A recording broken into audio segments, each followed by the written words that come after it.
किताब का नाम रिच डैड पुअर डैड। लेखक श्री रॉबर्ट टी कियोसाकी। किसके लिए है ये किताब? ये किताब एक कक्षा 8 में पढ़ने वाले छात्र से लेकर एक शिक्षक, बिजनेसमैन तथा उन सभी के लिए है जो अपने जीवन में कुछ बड़ा करना चाहते हैं। ये पर्सनल फाइनेंस पर लिखी गई सर्वश्रेष्ठ किताब है। यदि आपने पर्सनल फाइनेंस के बारे में अभी सीखना शुरू किया है तो यह आपकी पहली किताब होनी चाहिए। इस किताब के लेखक मिस्टर रॉबर्ट कियोसाकी कहते हैं कि उनके दो पिता हैं, एक अमीर हैं जिन्हें वो रिच डैड कहते हैं और दूसरे गरीब हैं जिन्हें वो पुअर डैड कहते हैं। इस किताब में उन्होंने अपने दोनों पिता के विचारों से जो सीख ली है उसी के बारे में है, जैसे कि अमीर कैसे बना जाए, अमीर बनने के लिए क्या क्या करना पड़ेगा, लोग पैसा कमाने के बारे में कैसे सोचते हैं, पैसा कमाने की शुरुआत कैसे की जाए आदि। ये किताब लोगों के अंदर फाइनेंशियल अवेयरनेस, आर्थिक जागरूकता पैदा करेगी। लेखक के एक पिता बहुत ही पढ़े लिखे थे, उन्होंने PhD भी की थी और उनके दूसरे पिता ने अपनी स्कूल की पढ़ाई भी पूरी नहीं करी थी। दोनों ही अपने अपने करियर में सफल थे। एक पैसों की समस्या से जूझ रहे थे और दूसरे उनके शहर के सबसे अमीर व्यक्तियों में से एक थे। जब वे पैसे के बारे में बात करते थे तो दोनों के नजरिए भी अलग अलग थे। एक का मानना था कि पैसों के प्रति प्यार ही सभी प्रकार की समस्याओं की जड़ है और दूसरे का मानना था कि पैसों की कमी ही सभी समस्याओं की जड़ है।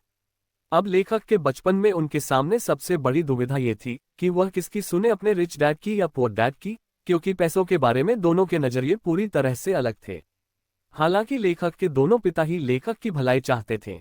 उनके पुअर डैड को हमेशा ये कहने की आदत थी कि हम ये नहीं ले सकते हैं, हम वो ले नहीं सकते हैं। वही उनके रिच डैड इस शब्द का भी उपयोग नहीं करते थे, उन्हें इस वाक्य से सख्त नफरत थी, यहाँ तक कि उन्होंने लेखक को भी इसका इस्तेमाल करने से मना कर दिया था। लेखक के रिच डैड कहते थे कि तुम अपने आप से पूछो कि तुम कैसे उस चीज को ले सकते हो। उनका मानना था कि जब तुम कहते हो कि तुम ये चीज नहीं ले सकते हो तो तुम्हारा दिमाग काम करना बंद कर देता है, और उसके विपरीत जब तुम अपने आप से ये सवाल पूछते हो कि तुम उस चीज को कैसे ले सकते हो तो तुम्हारा दिमाग अपने आप काम पर लग जाता है। उनका ये कहना बिल्कुल नहीं था कि आप सब कुछ खरीदते चलो, उनका ये कहना था कि अपने दिमाग को हमेशा एक्टिव रखो, उसे काम पर लगाओ, जिससे तुम्हारे ब्रेन की एक्सरसाइज होगी और वह दिन ब दिन मजबूत बनता चला जाएगा। उनके पुअर डैड कहते थे कि कभी रिस्क मत लो और रिच डैड कहते थे कि रिस्क को मैनेज करना सीखो। उनके पुअर डैड कहते थे कि बहुत पढ़ाई करो और कॉलेज डिग्री लो और एक अच्छी सुरक्षित नौकरी ले लो। वही रिच डैड कहते थे कि पढ़ाई करो और पैसा कैसे काम करता है वह सीखो, पैसों के लिए काम मत करो बल्कि पैसों को तुम्हारे लिए काम पर लगाओ। 9 साल की उम्र में रॉबर्ट यानी कि लेखक ने डिसाइड किया कि वो अपने रिच डैड की सुनेंगे और उनसे पैसों के बारे में सीखेंगे, और पैसों के मामले में वो अपने पढ़े लिखे पुअर डैड को फॉलो नहीं करेंगे। रियल में उनके पुअर डैड उनके सगे पिता थे जो बहुत पढ़े लिखे थे और टीचर की नौकरी करते थे, लेकिन वह पैसों के मामले में गरीब थे। वही लेखक जिसे अपना रिच डैड कहते हैं वो उनके दोस्त माइक के पिता थे, जिनके पास रॉबर्ट और उनका दोस्त माइक पैसे कैसे कमाते हैं वो सीखने के लिए जाते थे। रॉबर्ट के इस रिच डैड ने अपनी स्कूलिंग भी नहीं पूरी की थी, फिर भी वह शहर के सबसे अमीर लोगों में से एक थे और बाद में जाकर अमेरिका के सबसे अमीर व्यक्तियों में से एक बने। रॉबर्ट और माइक के कहने पर उनके रिच डैड उन्हें पैसे कैसे कमाते हैं सिखाने के लिए तैयार हो गए। उनके अमीर पिता ने उन्हें पैसों के बारे में कुछ बहुत ही महत्वपूर्ण बातें बताई जिनके बारे में हम आगे बात करेंगे। अमीर पिता ने उन्हें कहा कि आप कितना पैसा कमाते हो यह महत्वपूर्ण नहीं है, महत्वपूर्ण यह है कि कितना पैसा आप बचाते हो। बहुत सारे लोगों को यह नियम पता नहीं है, इसलिए हम देखते हैं कि लाखों रुपए की लॉटरी जीतने वाला गरीब या मध्यम वर्गीय आदमी अचानक से अमीर तो बन जाता है, परंतु कुछ ही सालों अपनी पुरानी हालत पर आ जाता है क्योंकि उन्होंने बचाए नहीं सिर्फ खर्च किया। हम ये भी देखते हैं कि कोई खिलाड़ी जो 25-30 साल की उम्र में करोड़ों रुपए कमा रहा था, पर उसके 10-15 साल बाद उसके पास कुछ नहीं बचा है, वह बेघर हो गया है और उसे अपना खर्च चलाने के लिए बसें साफ करना पड़ रहा है। क्या आप उस खिलाड़ी का नाम बता सकते हैं? सोचिए जरा। लंबे समय में आप कितना पैसा कमाते हैं वो मैटर नहीं करता है, आप कितने पैसे आप बचाते हैं वो मैटर करता है। आइए इसे थोड़ा और डिटेल में देखते हैं। सबसे पहले आपको एसेट, संपत्ति और लायबिलिटीज, देनदारी क्या होता है उसे समझना होगा और उनके बीच का अंतर भी समझना होगा। रिच डैड ने उन्हें साधारण भाषा में समझाया कि एसेट आपकी जेब में पैसे डालते हैं, वही लायबिलिटीज आपकी जेब से पैसे निकालती हैं। यदि आपको अमीर बनना है तो आपको एसेट खरीदने होंगे और यदि आपको गरीब और मध्यम वर्गीय बनना है तो आपको लायबिलिटीज खरीदने होंगे। कोई भी अमीर आदमी पढ़ा लिखा हो या ना हो, लेकिन वह फाइनेंशियली लिटरेट, आर्थिक रूप से पढ़ा लिखा जरूर होता है। यानी पैसा कैसे काम करता है यह उसे जरूर पता होता है। पैसा कैसे काम करता है ये किसी भी स्कूल और कॉलेजेस में नहीं सिखाई जाती है। हर आदमी का एक इनकम स्टेटमेंट, आय विवरण, बैलेंस शीट और कैश फ्लो, पैसे का बहाव होता है। इनकम स्टेटमेंट में दो भाग होता है, एक इनकम कमाई और दूसरा एक्सपेंसेस खर्चा। यह आपको बताता है कि आपने कितने पैसे कमाए हैं और कितने खर्च किए हैं, तथा सब खर्च निकालने के बाद आपके पास कुल कितना पैसा बचा है, कुछ बचा भी है या नहीं। बैलेंस शीट में भी दो भाग होते हैं, एक एसेट संपत्ति और दूसरी लायबिलिटीज देनदारी। आपके एसेट आपके लिए पैसा बनाते हैं, ये आपको पैसा कमा कर देते हैं, जैसे जमीन, शेयर मार्केट और बॉन्ड्स में लगाया गया पैसा, इंटेलेक्चुअल प्रॉपर्टी, बौद्धिक संपदा आदि। लायबिलिटीज का मतलब देनदारी, जैसे घर का या कार का लोन, क्रेडिट कार्ड का लोन आदि। अमीर आदमी के एसेट उनके लिए पैसा कमाते हैं। लेखक के गरीब पिता का लगभग सारी सैलरी उनके मासिक खर्चे में ही चली जाती थी और उनके अमीर पिता कई सालों से एसेट में पैसा लगा रहे थे, जिसके कारण उनका एसेट कॉलम उनकी लायबिलिटी से बहुत बड़ा हो चुका था, जो अब उनके एसेट उनके खर्चे से ज्यादा पैसे बना रहे थे। लेखक के अमीर पिता भले ही पढ़े लिखे नहीं थे, लेकिन वह पूरी तरह से फाइनेंशियली लिटरेट थे और पैसा काम कैसे करता है उन्हें ये बहुत ही अच्छी तरह से पता था। चाहे आदमी गरीब हो या अमीर, उसे पैसे तो कमाना आता है, लेकिन उसे पैसे को मैनेज करना नहीं आता है। उन्हें बहुत हार्ड वर्क करना तो आता है, लेकिन अपने पैसों से हार्ड वर्क करवाना नहीं आता है। वह बस खुद ही काम करते रहते हैं, अपने पैसों को काम पर नहीं लगाते हैं। जैसे जैसे उनकी कमाई बढ़ती है, उसी के अनुपात में उनके खर्चे भी बढ़ते रहते हैं और उन्हें लगता है कि ज्यादा पैसे आने से उनकी सारी समस्या का समाधान हो जाएगा, इसलिए वो लगातार अपनी सैलरी बढ़ाने के लिए मेहनत करते रहते हैं, चाहे उनका वेतन कितना भी बढ़ जाए, और उनकी आर्थिक समस्या कभी खत्म नहीं होती है। वो ये कभी नहीं समझते हैं कि उनकी असली समस्या ये है कि उनके पास जो पैसा है उसे वह खर्च कैसे कर रहे हैं, उसका उपयोग कैसे कर रहे हैं, और यह समस्या फाइनेंशियल इलिटरेसी की वजह से है। सबसे पहली बात जो आपको माननी चाहिए वह यह है कि सबसे पहले खुद को पे करो। जो भी पैसा आप कमाते हैं उसमें से कुछ हिस्सा अपने लिए रखो, यानी कि अपने लिए पैसे बचाओ और उन बचे हुए पैसों से ऐसे एसेट खरीदो जो आपके लिए पैसा बना सके, यानी आपको पैसा कमा कर दे सके।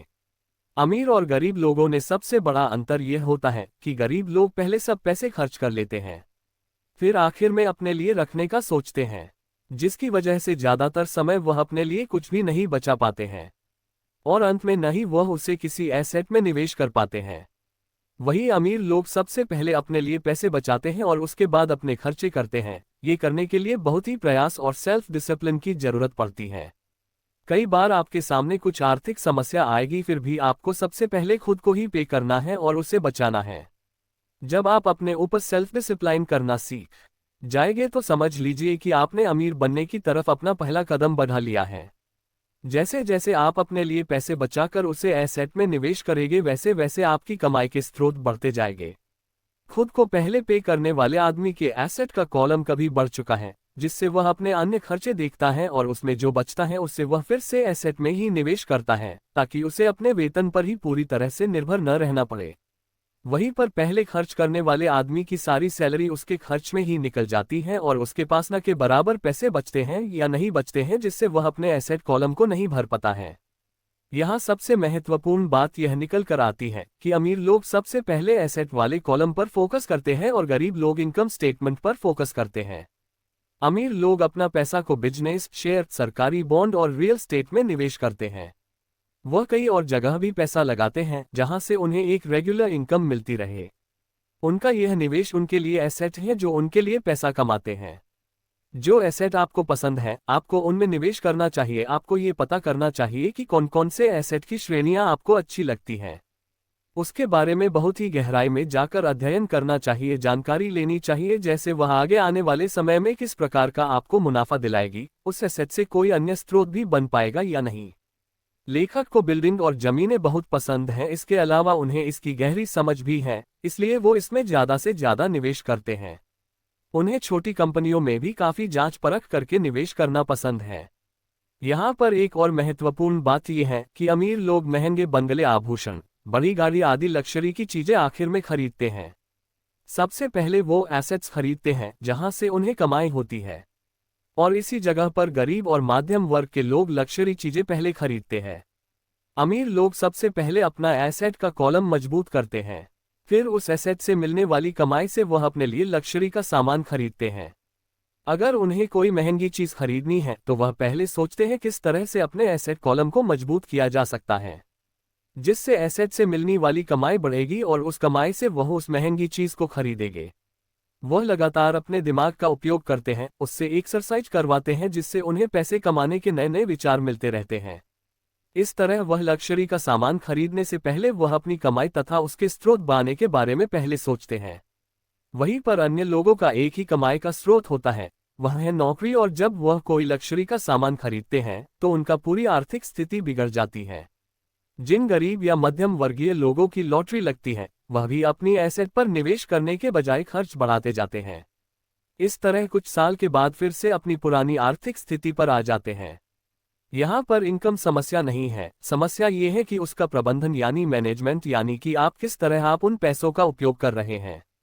अमीर लोग और अमीर बनते जा रहे हैं, गरीब लोग और गरीब बनते जा रहे हैं, और मध्यम वर्गीय लोग संघर्ष कर रहे हैं, क्योंकि पैसों के बारे में हमारे यहाँ स्कूल, कॉलेज और घरों में नहीं सिखाया जाता है। हमारे स्कूल और कॉलेज में हमें सिर्फ प्रोफेशनल स्किल के बारे में सिखाया जाता है, हमें फाइनेंशियल स्किल के बारे में नहीं सिखाया जाता है। इसलिए आज डॉक्टर्स, इंजीनियर्स, मैनेजर्स और पायलट्स आदि जिन्होंने अपने स्कूल और कॉलेज में अच्छे मार्क्स लाए थे, वो आज अच्छी सैलरी होने के बाद भी फाइनेंशियली स्ट्रगल कर रहे हैं। आपके पास हमेशा मल्टीपल इनकम सोर्सेज होने चाहिए। अधिकतर लोगों का एक ही कमाई का माध्यम होता है, जो कि उनकी सैलरी है।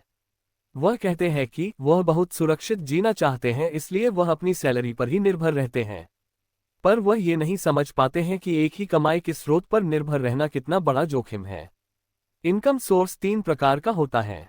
ऑर्डिनरी मतलब आपकी सैलरी, पैसिव मतलब रियल एस्टेट आदि से कमाया गया पैसा, यानी जहां से आपके न रहने और न ध्यान देने पर पैसा आए। पोर्टफोलियो मतलब शेयर बाजार और सरकारी बॉन्ड से कमाया गया पैसा। आज के समय में दुनिया के सबसे अमीर आदमी अमेज़न के संस्थापक श्री जेफ बेजोस और दुनिया के सबसे महान निवेशक Shri Warren Buffett portfolio income की वजह से अमीर बने हैं। वहीं अगर बात करें अमेरिका के राष्ट्रपति श्री डोनाल्ड ट्रंप और इस किताब के लेखक श्री रॉबर्ट के की, तो वो पैसिव इनकम की वजह से अमीर बने हैं। लेखक के रिच डैड हमेशा कहते थे कि तुम्हें अपने ऑर्डिनरी इनकम सोर्स को जल्द से जल्द पैसिव इनकम या पोर्टफोलियो इनकम में बदलना चाहिए, यानी अपना पूरा ध्यान एसेट का कॉलम बढ़ाने पर देना चाहिए। अगर आपके पास अच्छे अवसर, अपॉर्चुनिटीज आ रहे हैं, लेकिन आपके पैसा ही नहीं है, या अवसर आपके सामने है लेकिन आपको दिख नहीं रहा है, तो उसका मतलब है कि आपके पास फाइनेंशियल इंटेलिजेंस नहीं है। दिमाग हमारा सबसे पावरफुल एसेट है। अगर उसे हम अच्छे से ट्रेन करते हैं तो आपको कई अच्छे अवसर ढूंढने में और अच्छे अवसर उत्पन्न करने में मदद मिलेगी, जिससे आप बहुत अच्छी कमाई कर सकते हैं। Focus on learning not earning. आपको लर्निंग पर फोकस करना होगा, अपने दिमाग को फाइनेंशियली ट्रेन करना होगा। आपका माइंड फाइनेंशियली ट्रेंड होगा तभी वह नए फाइनेंशियल अवसरों को देख पाएगा। कोई भी चीज सीखते हुए आपको अपना माइंड खुला रखना चाहिए। आज के समय में बहुत सारे लोग जब उनके सामने कोई नया विचार आता है तो उसे सही से नहीं सुनते हैं या अनसुना कर देते हैं।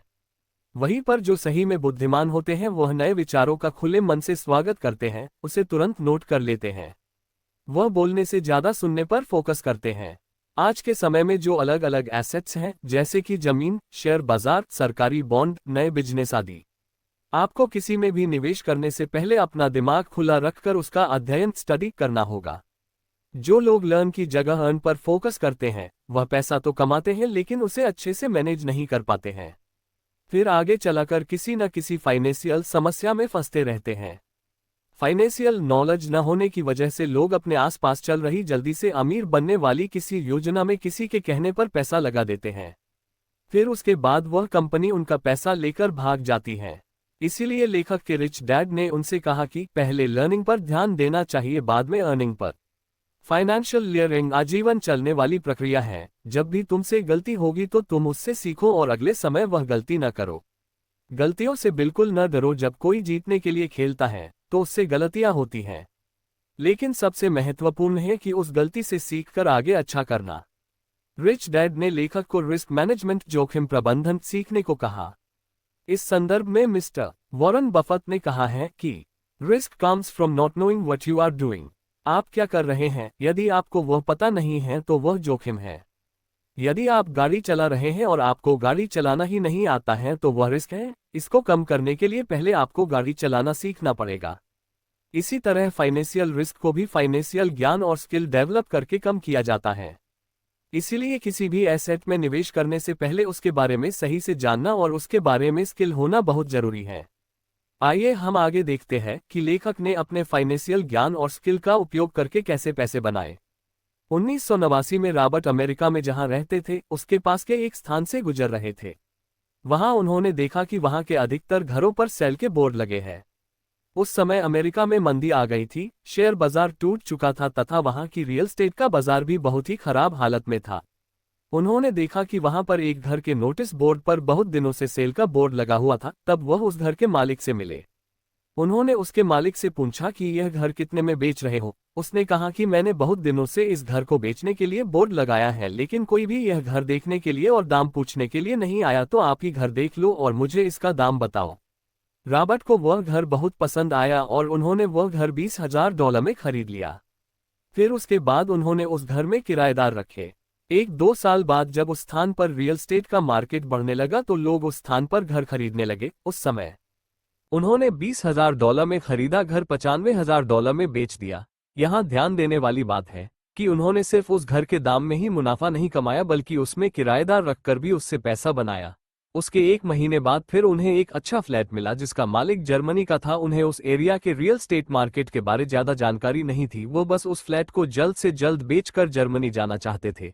अब लेखक उसके साथ मोलभाव करके वो फ्लैट भी खरीद लिया और 2 साल बाद लगभग 1.5 गुना दाम पर उसे बेच दिया। उन पैसों से फिर उन्होंने एक मंदी वाले एरिया में घर खरीदा और जब वह पर मंदी खत्म हुई तो उसे बेचकर अच्छा मुनाफा कमाया। इसकी मदद से वह बताते हैं कि कैसे कम पैसों को ज्यादा पैसों में बदल सकते हैं।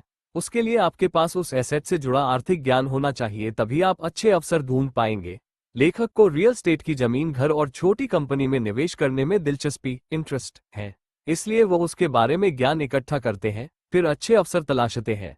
आपको जिस एसेट में इंटरेस्ट है उसका अच्छा ज्ञान लीजिए, फिर उसमें निवेश करने के बारे में सोचिए। दोस्तों, अंत में लेखक ने पुनः एक बार याद दिलवाने की कोशिश की है कि गरीब और मध्यम वर्ग के लोग पैसों के लिए काम करते हैं, वही अमीर लोगों के लिए पैसा काम करता है।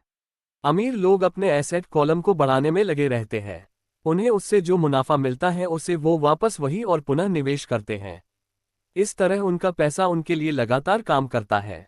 किसी भी एसेट में पैसा लगाने से पहले उसमें जिन लोगों ने निवेश किया है उनसे मिले, जो लोग उसमें निवेश करके सफल हुए हैं। यदि उनसे मिलना संभव नहीं है तो उनके बारे में पढ़ें और उस एसेट के बारे में गहन ज्ञान हासिल करने का प्रयास करें। दोस्तों, आपको इस किताब में दिए नियमों को अमल में लाना होगा, तभी जाकर आप जल्दी अमीर बन पाएंगे। अब यह आपके हाथ में है कि आप जो पैसा कमाते हैं उससे पूरा खर्च करते हैं या सबसे पहले खुद को पे करके उससे बचाकर सही जगह पर निवेश करके अमीर बनते हैं। इस तरह की और बुक समरी सुनने के लिए चैनल को लाइक करें, सब्सक्राइब करें।